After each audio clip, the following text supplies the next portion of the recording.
तहरीक इंसाफ का खैबर पख्तूनख्वा में जलसों का सिलसिला जारी है, लेकिन पेशावर की तरह कोहाट में भी तहरीक इंसाफ की मरकज़ी क़यादत से कोई शरीक नहीं हुआ। एक रोज़ पहले तश्कील दी गई PTI की सियासी कमेटी से सिर्फ वज़ीर आला खैबर पख्तूनख्वा सुहेल आफरीदी और PTI खैबर पख्तूनख्वा चैप्टर के सदर जुनैद अकबर खान जलसे में शरीक थे। सुहेल आफरीदी ने जलसे से खिताब में कहा कि इमरान खान का जेल से पैगाम आ चुका है, इस दफ़ा हम जाएंगे तो या कफन में वापस आएंगे या आज़ादी लेकर आएंगे।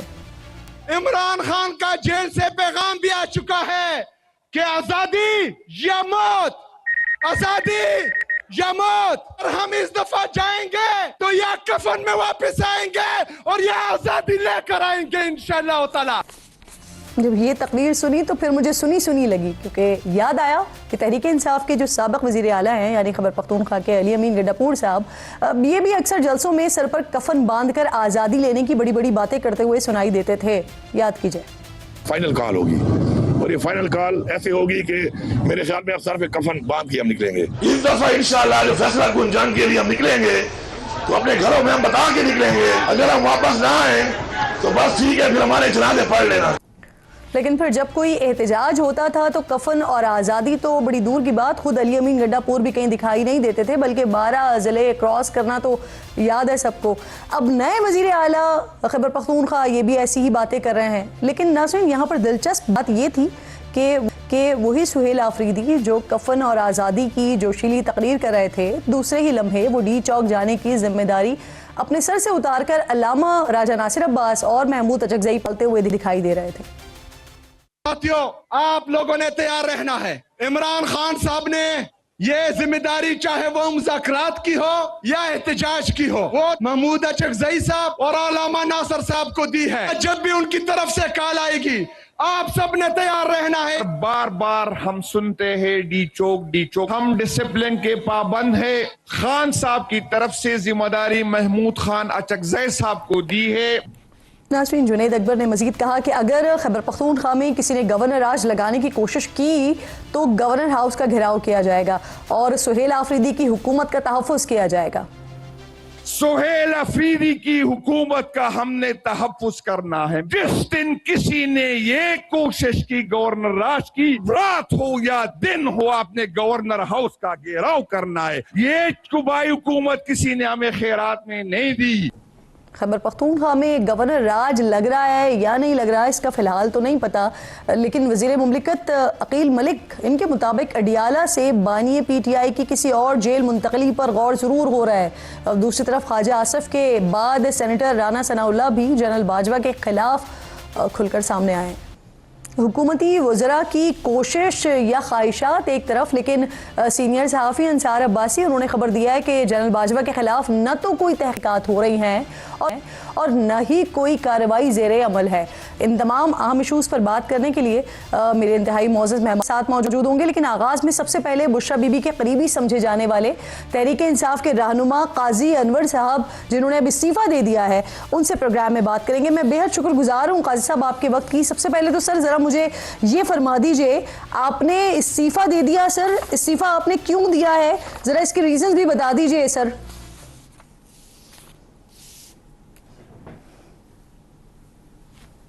देखें, जहाँ तक इमरान खान की जात का तो सवाल है, वो मेरी इज्जत करते हैं।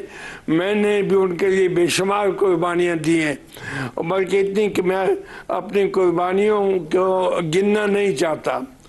लेकिन मेरे साथ जो सलूक किया गया PTI की क़यादत ने, खुद खान साहब की बहन अलीमा बीबी ने के कहने पे, और यहाँ तक कि हमारे सूबे के जो चीफ मिनिस्टर है उसको इस्तेमाल किया गया, CM हाउस को इस्तेमाल किया गया, और ये सब कुछ मैंने बर्दाश्त किया।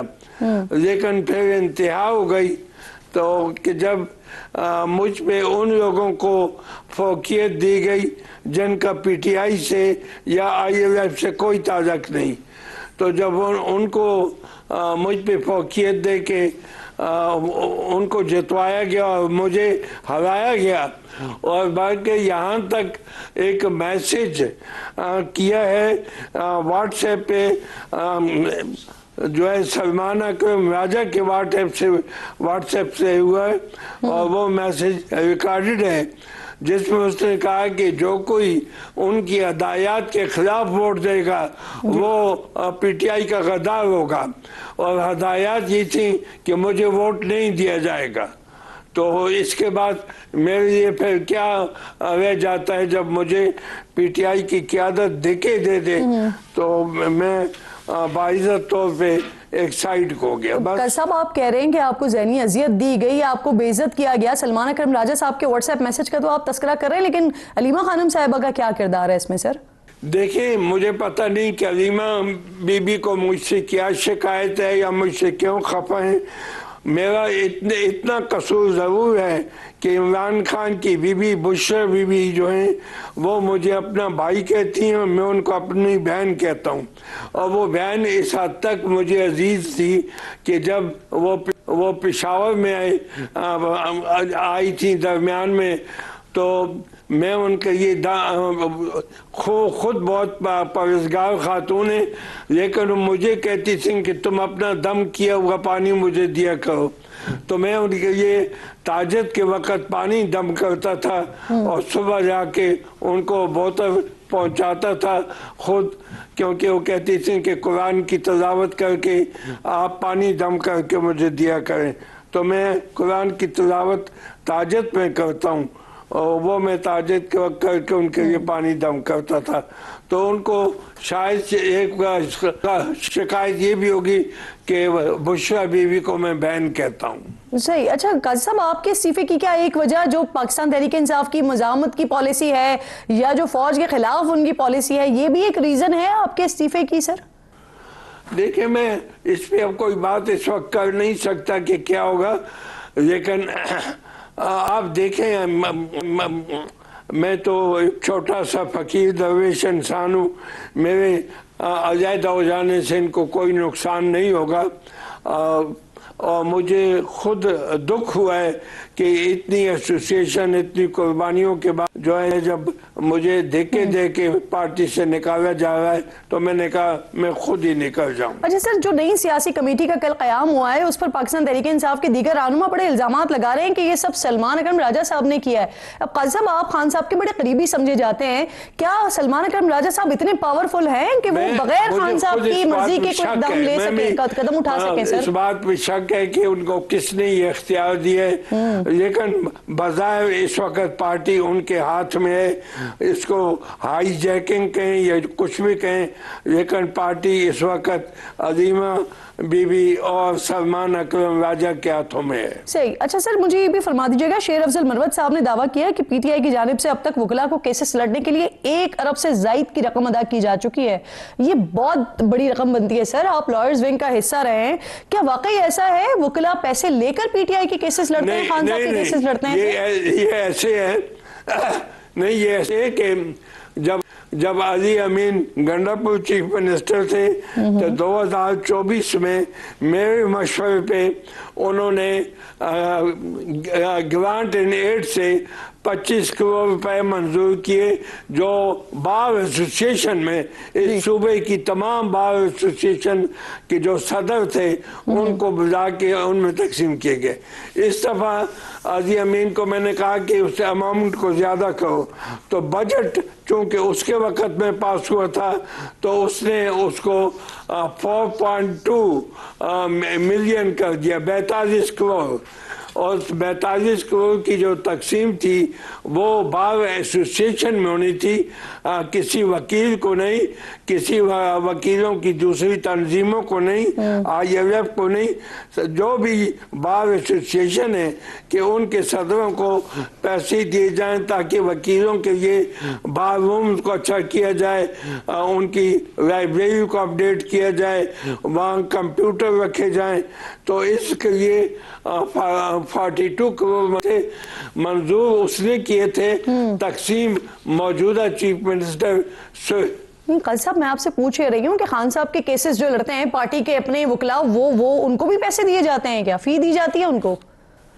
मुझे ये पता नहीं है क्योंकि मैंने ये सुना था कि जहाँ तक इमरान खान की केसेस का ताल्लुक है उनके जो वकला थे उनको फीसें दी जाती हैं। अब ये फीसें अब कौन देता है, कहाँ से देता है, उसका मुझे नहीं पता, लेकिन शुरू का मुझे पता था कि बशमूल सलमान राजा और दूसरे उन सब ने फीसें वसूल की थी। शेर अफजल मरवत साहब सर दावा करें कि अली अमीन गंडापुर साहब ने सलमान अकरम राजा को 24 करोड़ की पेमेंट की है खान साहब के केसेस लड़ने के लिए। सर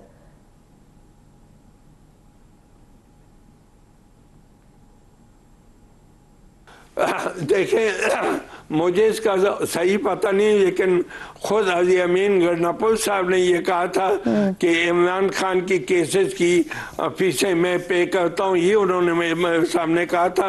अब मुझे नहीं पता कि किस किस को देते थे। बहुत बहुत शुक्रिया आपका। काजी अनवर साहब प्रोग्राम में साथ मौजूद थे। पाकिस्तान तहरीक इंसाफ से अब आप इस्तीफा दे चुके हैं।